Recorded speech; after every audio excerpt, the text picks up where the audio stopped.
We want to get now a broader perspective on the market and where it's heading from an investor who called the market crash in 1987, the tech downturn in 2000, and the stock market bottom in 2009. Marc Faber is the editor of the Gloom, Boom, and Doom report and founder of his own investment advisory firm. He joins us now from Zurich. Marc, a pleasure to have you back on Street Smart. Let me start out by asking you about the State of the Union address. We are going to hear from the president on what he's done in the past couple of years and what he has really ahead of him.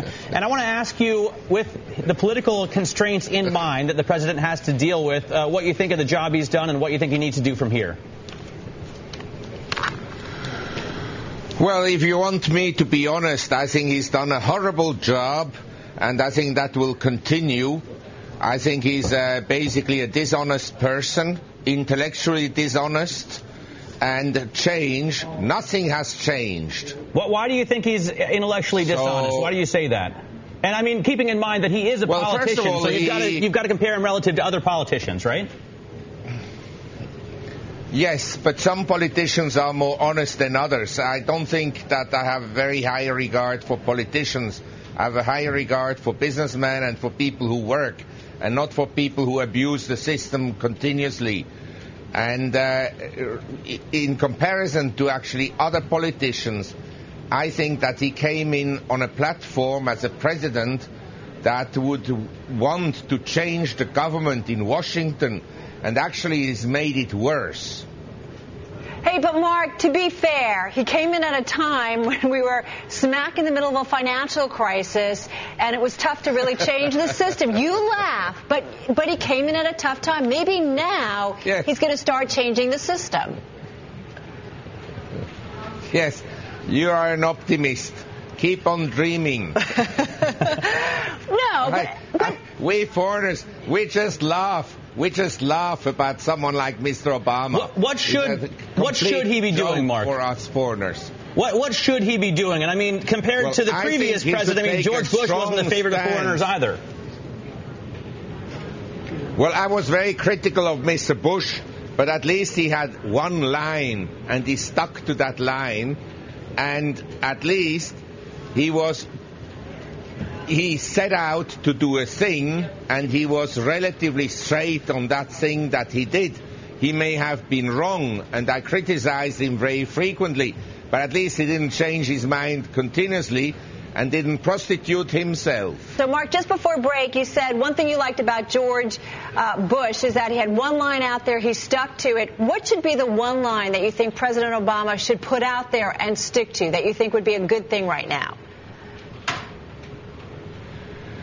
Well, basically, I think what should happen in the U.S. is for a president to tell the U.S., you have to tighten your belts. We have to go through hard times for 5 years to repair the damage that was committed over 25 years by the Federal Reserve, by the Treasury, by the politicians.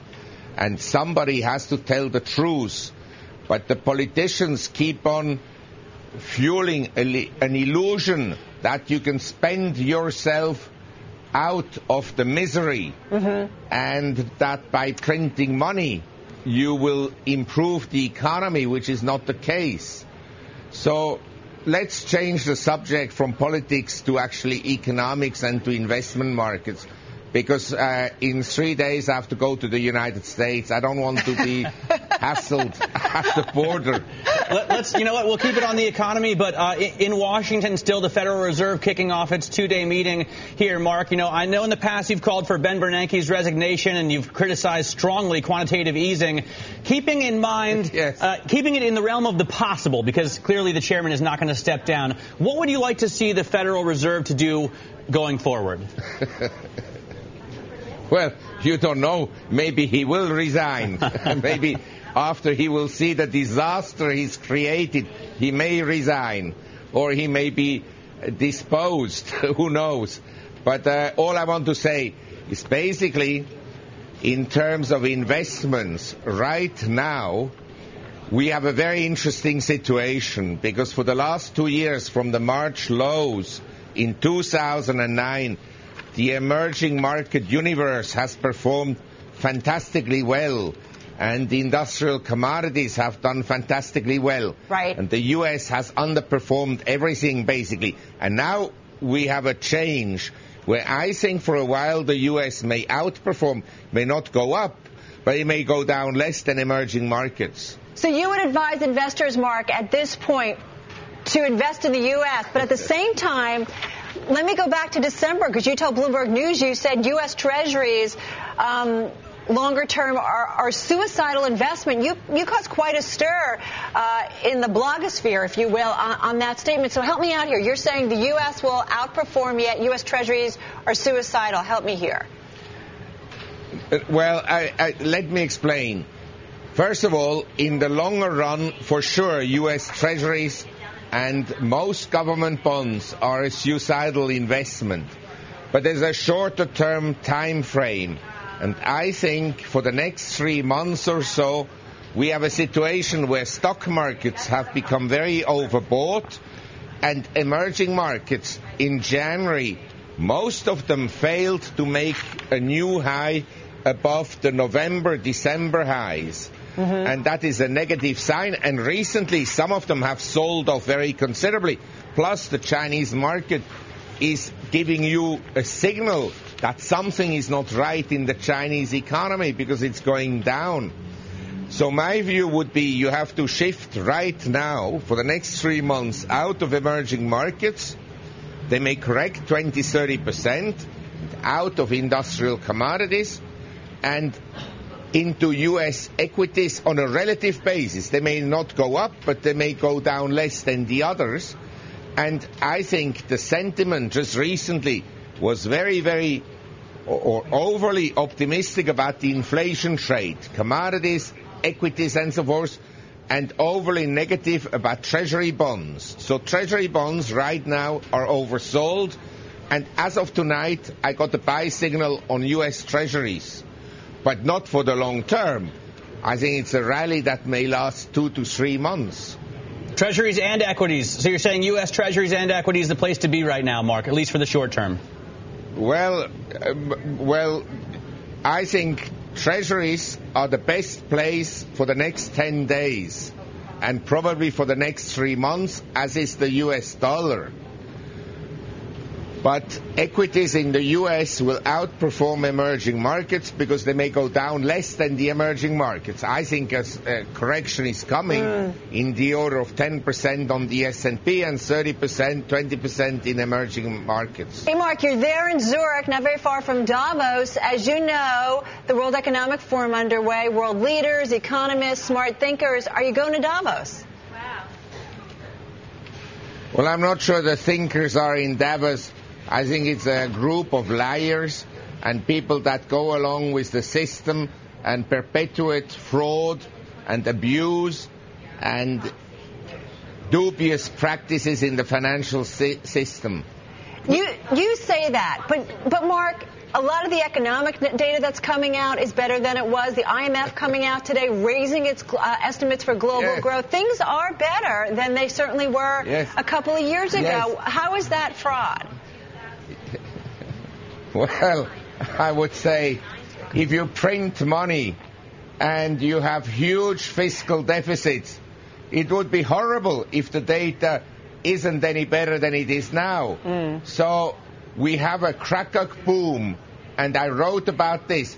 The question is, how sustainable is it? And how healthy is it? It's not a boom that is driven by capital spending and savings and, say, factors that lead to sustainable growth. It's all money printing and fiscal deficits.